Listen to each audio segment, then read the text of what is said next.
Сәлем, құрметті көрермендер. Бүгінгі біздің өтетін тақырыбымыз language focus, present simple, affirmative and negative sentences. Present simple бұл жерде аудармасы ауыспалы шақ болып табылады. Affirmative жай сөйлем және negative болымсыз сөйлемін қарастырамыз. Алдымен бұл шақ дегеніміздің мағынасын түсініп алайық. Бұл шақтың мағынасы ауыспалы осы шақ деп не үшін айтады? Себебі іс қандай іс-әрекетті көрсетеді? Бұл күнделікті іс-әрекетті көрсетеді. Егер күнделікті іс-әрекет қайталанып жатса, апта сайын, күн сайын әрқашанда осы іс-әрекетті біз present simple, яғни ауыспалы осы шақ деп атайды екенбіз. Енді қарастыратын болсақ, формула жөнінен жасалу жолы қалай болады? Бұл жерде бізде етістікке егер I, you, we, they есімдіктері келетін болса, бізде етістіктің өзі ғана болады. Мысалға I speak, you speak, we speak, немесе they speak. Егер де үшінші жақтағы жекеше түрдегі есімдіктер келетін болса, нақтырақ айтсақ he, she, it. Осы есімдіктер де ондай болса speaks етістікке s жұрнағы жалғанады. Мысалға he speaks, she speaks, it speaks деген сияқты.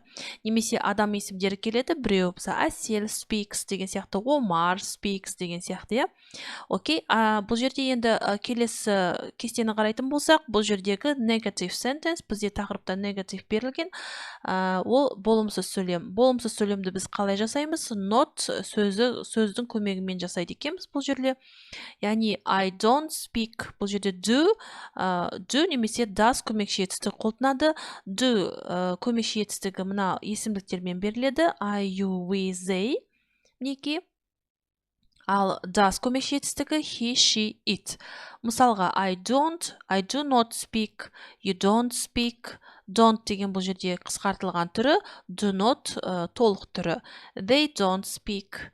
Мысалға тағы да does бен келетін болсақ, he does not speak, she doesn't speak, it doesn't not speak деген сияқты. Келесі бұл жерде бізде interrogative question sentence, сұраулы сөйлем болып табылады. Сұраулы сөйлемде бұл жерде өте оңай, есімдікпен көмекші етістіктің орындары ауысып, сұраулы сөйлем болып құрала келеді екен. Мысалға do I speak, do you speak, do we speak, do they speak. Немесе үшінші жақтағы есімдіктермен does he speak, does she speak, does it speak деген сияқты.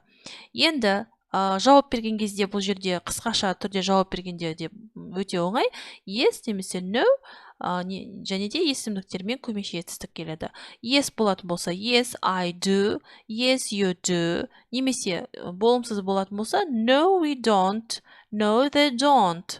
Және де сол сияқты does көмекші етістігімен есімдіктері үшінші жақтағы жекеше түрдегі есімдік болса yes he does, yes she does. Немесе no she doesn't, no he doesn't деген сияқты. Окей?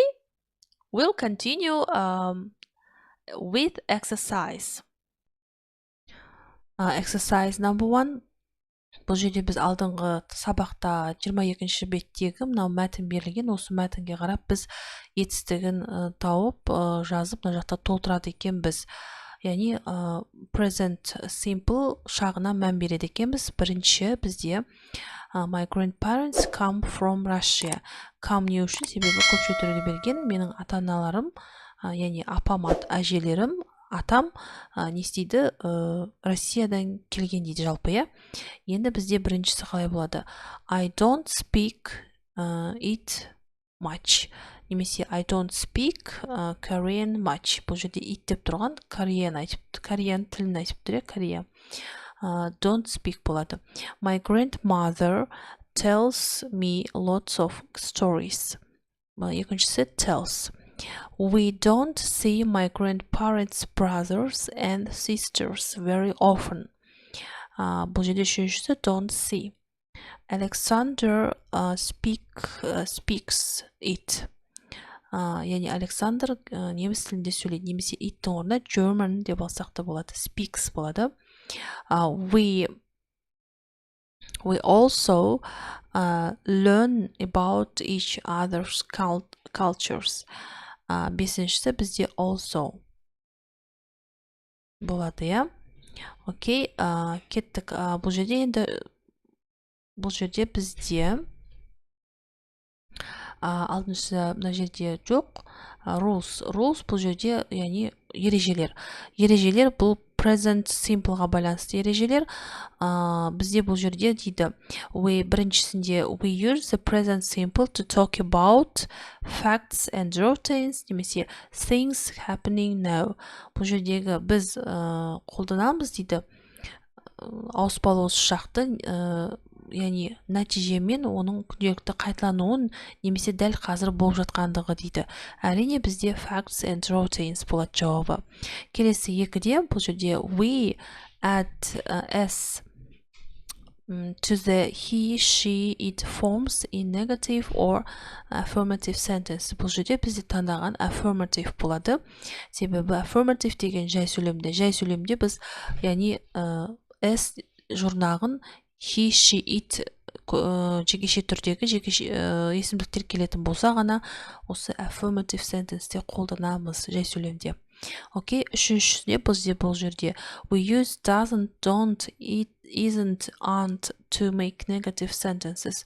Яғни болымсыз сөйлемдерде біз әрине жаңағы present simple болса, оның көмекші етістері doesn't немесе don't болады. Isn't, aren't болмайды. Сондықтан бізде жауабы doesn't, don't болады. Окей, next exercise number 2.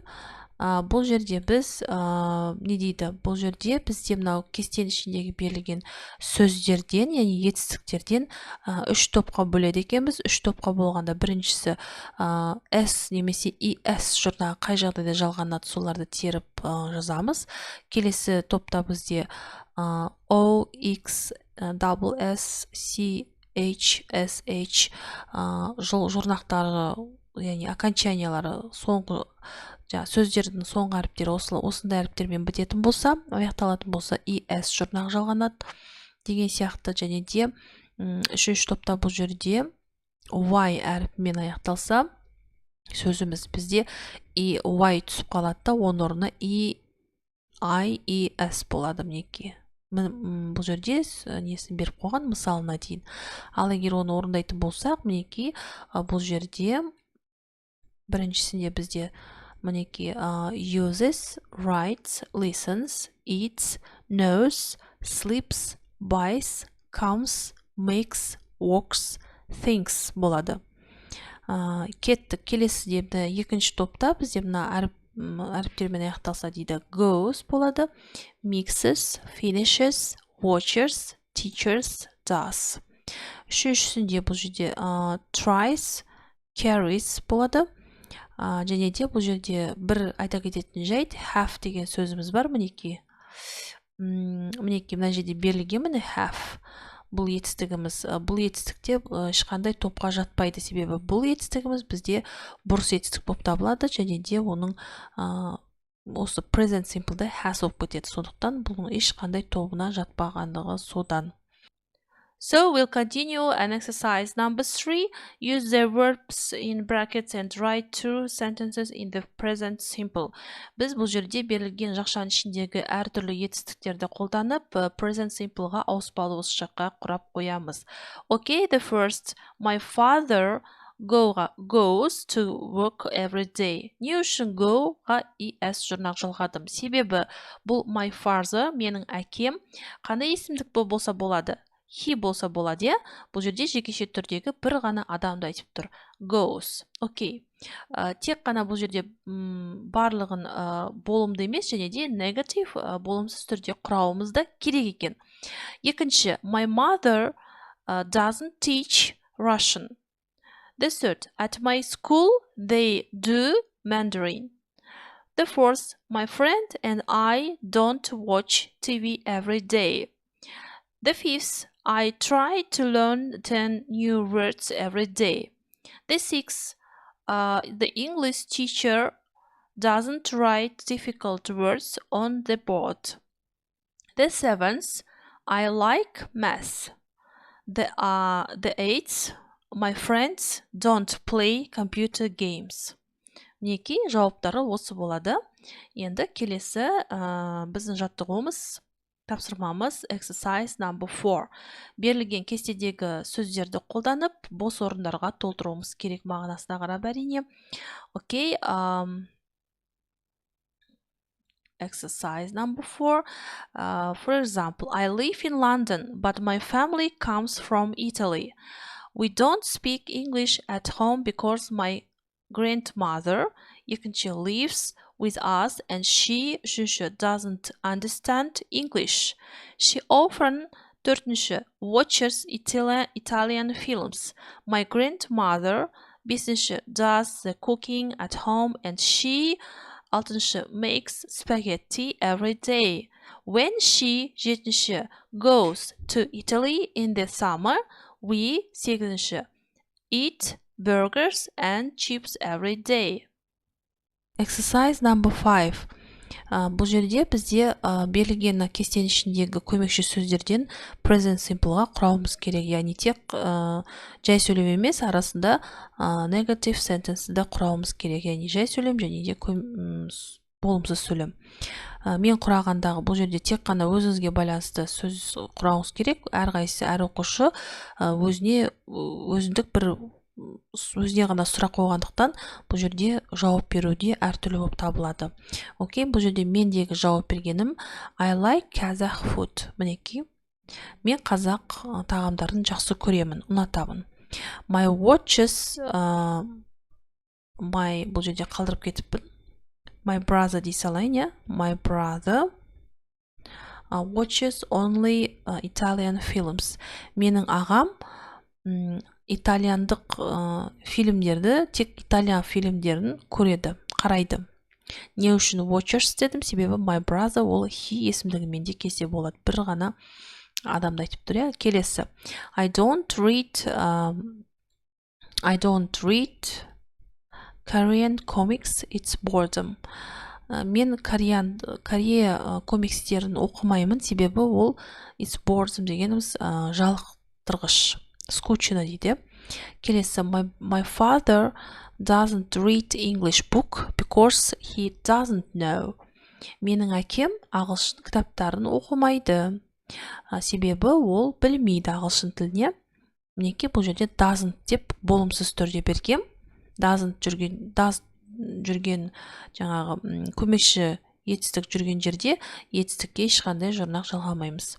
My sister goes to Spanish music, she likes to dance. Менің әпкем немесе сіңілім испандық музыкаларға барады. Не үшін барады? Себебі ол билегенді ұнатады. Dance, мінекей. Omar doesn't eat Russian food. Omar орыс тағамдарын ұнатпайды. Doesn't, мінекей, болымсыз сөйлем, негатив.